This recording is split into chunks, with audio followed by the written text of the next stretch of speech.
Hei!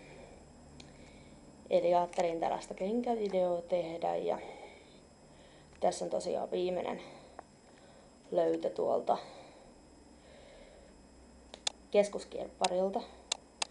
Ja nämä ballerinat maksoi 4 €, että ei mun mielestä mikään paha hintaiset. Mukavat jalassakin, että ja sit mä löysin sieltä vielä tämmösen.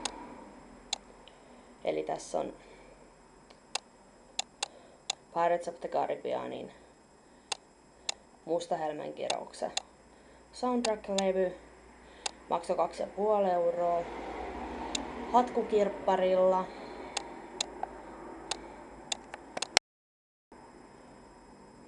Noin. Tässä samasta paikasta vielä Loveksin ensimmäinen levy. Joo, että semmosia mukavia löytöjä.